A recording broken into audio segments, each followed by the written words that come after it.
Patreon Q&A 167. There's going to be spoilers for all of the series that I'm going to be talking about, so tread carefully. Majinboros asks, if you could ask questions to one of Murata, what would it be? So that's a great question, and of course I have thought about this from time to time. Not so much recently because I know that it's extremely unlikely, but hypothetically, if I were to ask them, I would first of all be more interested in talking to one since he is the writer. But for one, I would hold up a picture of the bearded worker, and then I would ask him what the character's name is, and depending on what he said, I would then hold up a picture of Blast next to the picture of the bearded worker, and I'd put them together, and then I would see how he reacts to me doing that. But aside from that, I would ask him if he is interested in the writings of a certain horror director, something I'll be talking about in a video that I'm going to be dropping this week. It's one of the biggest videos I've ever made, maybe the biggest video, not lengthwise, but just grandness. And it has something to do with One Punch Man, so look out for it. And then the last thing that I really want to ask one is if he had a troubled home life when he was growing up. As for Murata,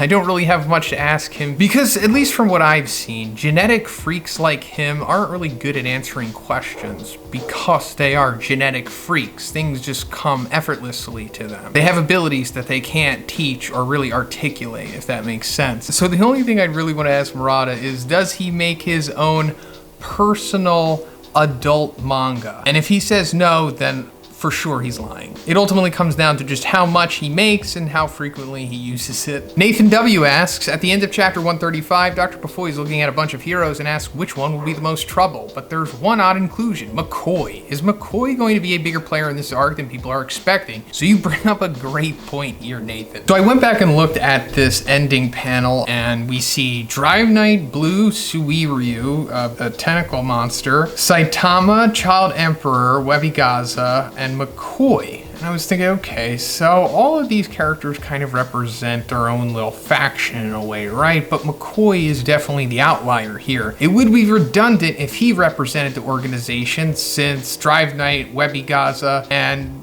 by an extension, Blue kind of does too, but he's more so tied to Blast, of course. And then I started thinking, okay, so if he's not in the organization's pocket, then who is he tied to here? And I was like, well, I guess it's gotta be God, right? Because God is the only other allegiance here. There's the Trinity kind of going on, right? The cyborgs versus the monsters versus the heroes. Trinity is a big aspect of One Punch Man, by the way, and most just storytelling, but more so manga in general, and I'll go more into that in the video I'm gonna make later this week. But then I was like, okay, so how is McCoy connected to God? Well, we know that he has some kind of relationship with Fuzzy, right? And I'm pretty sure Fuzzy is God's inside man, the opposite of his grandmother Shibawa, but I'll talk more about that later. Then I was looking at McCoy and I was like, oh, his eye patch. That's his big defining feature here. The thing that could be a device for a big reveal, right? Usually in stories that's used for that. So I'm thinking that whatever's going on with McCoy's eye might be the secret to him and why he is significant to this story, or why Middle Knight is interested in him. And I looked on the wiki and somebody edited on there, I don't know who, but they said that McCoy was based on this character from a video game. Now, since I didn't say this myself, that means it's true. And I looked into this Doc McCoy, and apparently this guy was originally a soldier in a war or something, then he wound up leaving and coming to a new country. And I thought that was pretty interesting, because if McCoy is in fact based off of this guy, then that means that McCoy was in fact involved in the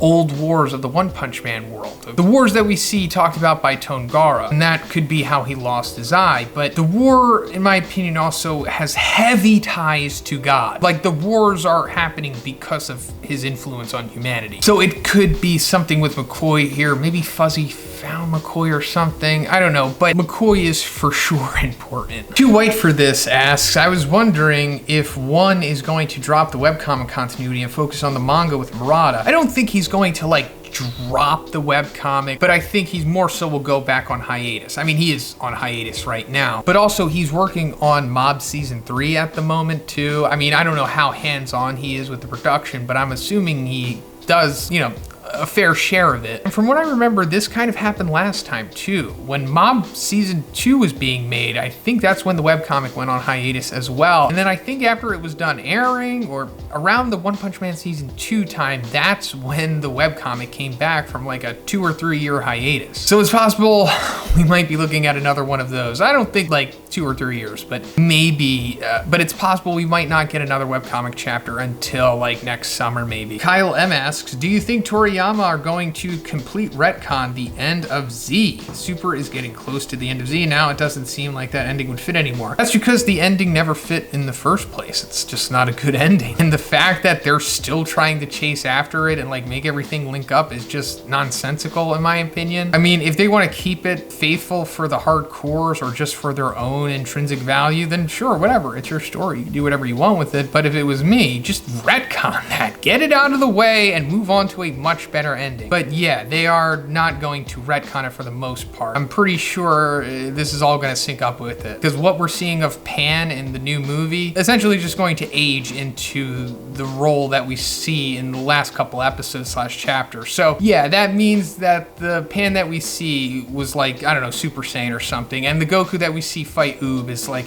beyond Ultra Instinct. Yeah, I know, just don't think too much into it. Little Ferrari asks, all 3 Spider-Man from No Way Home fight in a triple threat match. Who wins? So I'm pretty sure that Toby would win. And that's because I guess they were trying to establish that the Raimi verse was the strongest in that movie. Doc Ock and Goblin were like clearly the 2 strongest, I guess, because Doc Ock straight up defeats Electro and Goblin was the leader and the evilest. And also when Toby and Andrew have that like shootout, they made it clear that Toby was the superior. And I remember seeing like a video a couple months ago, I think they were like comparing all of the feats and it turned out that Toby was in fact the strongest of the 3. How do you think the Gorosei would respond if a celestial dragon was killed by a Yonko in Yonko territory? That's a great question. I guess it ultimately depends on how significant of a dragon it was. Like if it was some son of somebody, like if Charlos died, maybe they would try to find some alternative action, like possibly even keeping that information from reaching the public so that they can reach some kind of, you know, secret deal as to where they don't have to go to all out war with a Yonko just because one, you know, celestial dragon died. I mean, they are all psychopaths for the most part, so the Gorosei don't truly care about them.